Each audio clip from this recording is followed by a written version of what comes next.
जय जय श्री राम। प्रिय भक्तों, आज हम रामायण के अयोध्या कांड में दोहा संख्या नंबर 171 172 पढ़ेंगे।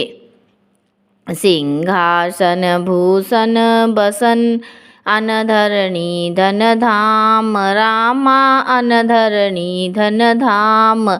दिए भरत लहि भूमि सुर, भे परिपूर्ण काम। सियावर राम जय जय राम, मेरे प्रभु राम जय जय राम।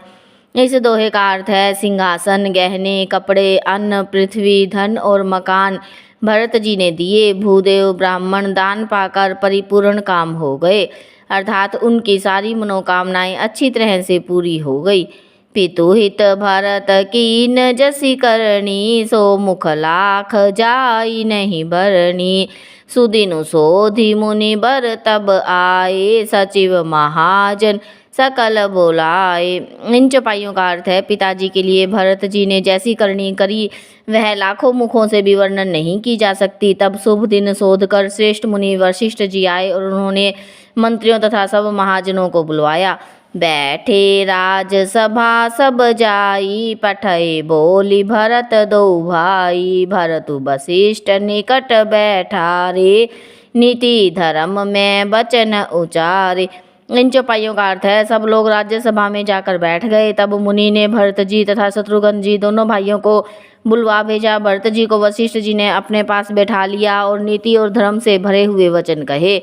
प्रथम कथा सब मुनि बर बरणी, कैकई कुटिल कीन जिसी करणी। भूप धर्म व्रतु सत्य सराहा, तेहि तनु परिहरि प्रेम निबाहा। इन चौपाइयों का अर्थ है, पहले तो कैकई ने जैसी कुटिल करनी की थी, श्रेष्ठ मुनि ने वह सारी कथा कही। फिर राजा के धर्मव्रत और सत्य की सराहना की, जिन्होंने शरीर त्याग कर प्रेम को निभाहा। कहत राम गुणशील सुभाऊ, सजल नैन पुल केहु मुनि राऊ। बहुरी लखन सिय प्रीति बखानी, शोक स्नेह मगन मुनि ज्ञानी। इन चौपाइयों का अर्थ है, श्री राम जी के गुणशील और स्वभाव का वर्णन करते करते तो मुनिराज के नेत्रों में जल भर आया और वे सिर से पुलकित हो गए। फिर लक्ष्मण जी और सीता जी के प्रेम की बड़ाई करते हुए ज्ञानी मुनि शोक और स्नेह में मगन हो गए। सुनाऊं भरत भावी प्रबल, बिलखी कहूँ मुनिनाथ। रामा बिलखी कहूँ मुनिनाथ, हानि लाभ जीवनु मरणु। जसु अपजसु विधि हाथ, सियावर राम जय जय राम, मेरे प्रभु राम जय जय राम।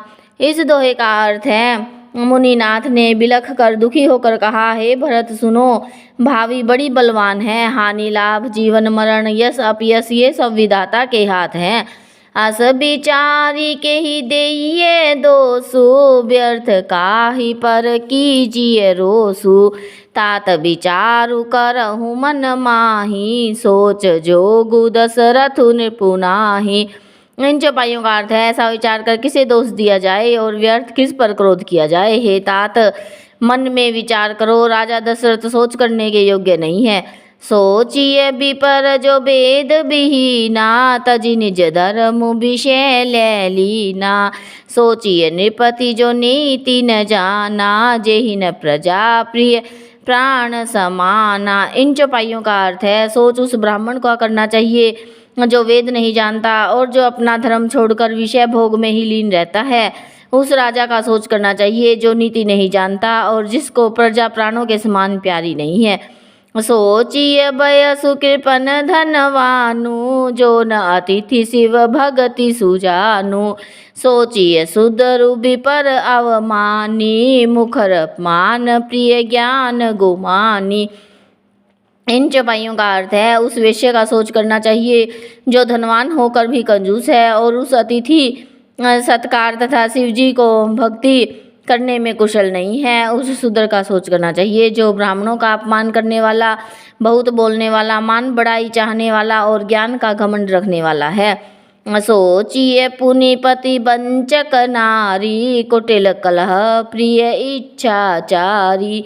सोचिए बटु निज बरतु परिहरही, जो नहीं गुर आयसु अनुसरही। इन चौपाइयों का अर्थ है, पुनः उस स्त्री का सोच करना चाहिए जो पति को छलने वाली, कुटिल, कलह प्रिय और स्वेच्छाचारिणी है। उस ब्रह्मचारी का सोच करना चाहिए जो अपने ब्रह्मचार्य व्रत को छोड़ देता है और गुरु की आज्ञा के अनुसार नहीं चलता। सोचिए ग्रही जो मोह बस, करहि करम पथ त्याग, रामा करहि करम पथ त्याग। सोचिए जति पर पंचरत, विगत विवेक विराग। सियावर राम जय जय राम, मेरे प्रभु राम जय जय राम। इस दोहे का अर्थ है, उस गृहस्थ का सोच करना चाहिए जो मोहवश कर्म मार्ग का त्याग कर देता है। उस सन्यासी का सोच करना चाहिए जो दुनिया के प्रपंच में फंसा हुआ है और ज्ञान वैराग्य से हीन है। सियावर रामचंद्र की जय।